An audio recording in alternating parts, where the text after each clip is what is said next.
Hello दोस्तों, आपका अपना यूट्यूब चैनल सिविलियन 2.0 में फिर से स्वागत है। मैं आपके लिए फिर से एक छोटा सा वीडियो लेक्चर लेकर आई हूँ जिसमें कि हम अलग अलग तरह के पदार्थ के पीएच मानों के बारे में जानेंगे। तो हमें सबसे पहले तो ये पता होना चाहिए कि पीएच मान होता क्या है, ये कहाँ से आया है, इसका मतलब क्या होता है। तो हम इसके बारे में पहले कुछ बातें जान लेंगे, उसके बाद हम जानेंगे कि अलग अलग जो पदार्थ होती हैं उनके पीएच मान कितनी होती है। ये आप लोगों के लिए बहुत ही जरूरी है जान लेना। क्यों? क्योंकि आप गवर्नमेंट एग्जाम की तैयारी कर रहे हैं और गवर्नमेंट एग्जाम की तैयारी कर रहे हैं तो एक प्रश्न आपका यहाँ से भी होगा। तो आइए दोस्तों, इस वीडियो लेक्चर को हम अब शुरू करते हैं। अगर ये आपका वीडियो लेक्चर आपको अच्छा लगेगा तो आप अपने दोस्तों तक शेयर कर दीजिएगा, लाइक कर दीजिएगा, चैनल को सब्सक्राइब कर दीजिएगा। तो शुरू करते हैं। पहले तो हम लोग ये जान लेंगे कि पीएच होता क्या है। तो पीएच का मतलब होता है पीएच, यानी पी से पावर, एच से हाइड्रोजन। तो पावर ऑफ हाइड्रोजन को ही क्या कहते हैं? पीएच बोलते हैं। ये पीएच किसको दर्शाता है? तो पावर ऑफ हाइड्रोजन, उसमें हाइड्रोजन की पावर कितनी है वो पीएच मान बतलाता है। पीएच मान का खोज किसने की थी? तो सोरेनसन साहब ने की थी। किसने? सोरेनसन ने की थी। और कब की थी? 1909 ईस्वी में की थी। कब की थी दोस्तों? 1909 ईस्वी में। पीएच मान कितने की कितने बीच में होती है? तो 0 से 7 के बीच, 0 से 14 के बीच में होती है। ठीक है। अगर 7 से कम होती है तो उसको हम लोग अम्ल कहते हैं, और 7 से जब ज्यादा होती है पीएच मान, 7 से 14 के बीच में होती है तो उसे हम लोग क्षार कहते हैं। अगर 7 पर होती है तो उसे हम उदासीन पदार्थ कह सकते हैं या उदासीन विलयन कह सकते हैं। या फिर 7 किसका किसका होता है? तो अगर किसी भी विलयन का अगर पीएच मान 7 है तो या तो वो शुद्ध जल होगा, उदासीन होगा, या तो वो विलयन, या फिर वो आशुद्ध जल जिसको कहते हैं। शुद्ध जल को ही क्या कहते हैं? आशुद्ध जल। उनका पीएच मान कितना होता है? 7। तो अगर जैसे जैसे पीएच मान की संख्या बढ़ती जाएगी तो वो क्या हो जाएगी? क्षार की तरफ जाएगी। जैसे जैसे पीएच मान की संख्या कम होती जाएगी, यानी 0 से 7 के बीच में रहेगी, तो उसे हम अम्ल के कैटेगरी में डालेंगे। तो आइए दोस्तों, अब यहाँ से हम जान लेते हैं कि किस पदार्थ का पीएच मान कितना होता है। तो शुरू करते हैं कुछ प्रमुख पदार्थ का पीएच मान के बारे में। तो यहाँ पदार्थ के नाम हम आपके लिख दिए हैं और यहाँ पे पीएच मान, इधर भी पदार्थ का नाम, इधर पीएच मान। तो आप इसको सीरीज वाइज सीरीज याद कर लीजिएगा। तो पहला क्या है? नींबू। नींबू का पीएच मान कितना होता है? 2.4। 2 से 4 कितना? 2.4। कहते नहीं है कि 4 रुपया का क्या है? नींबू। तो वैसे करके आप याद कर लीजिएगा कि 2.4। नेक्स्ट सिरका।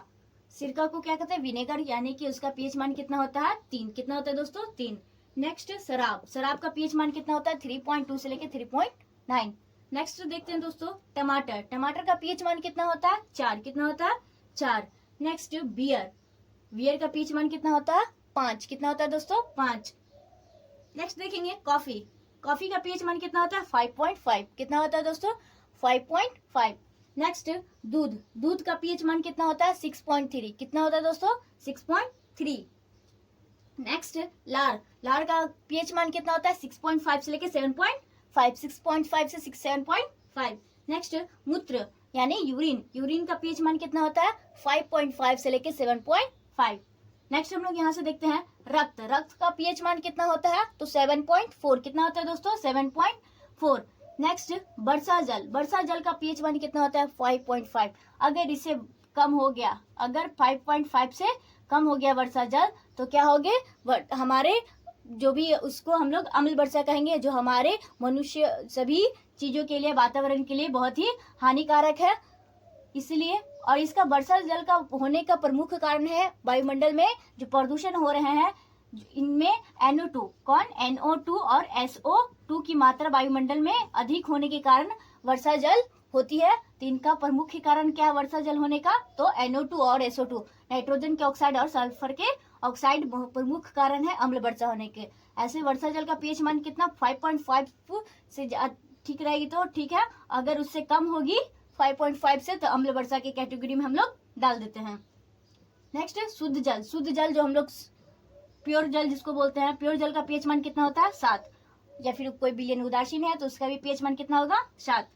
नेक्स्ट दांत। दांत का पीएच मान कितना होता है? 5.5। अगर 5.5 से कम, अगर 5 से पीएच मान कम हो जाएगा तो क्या हो जाएगा, वो दंत क्षय हो जाएगा, मतलब हमारे दांत का क्षय होने लगेगा, मतलब दांत खराब हो जाती है।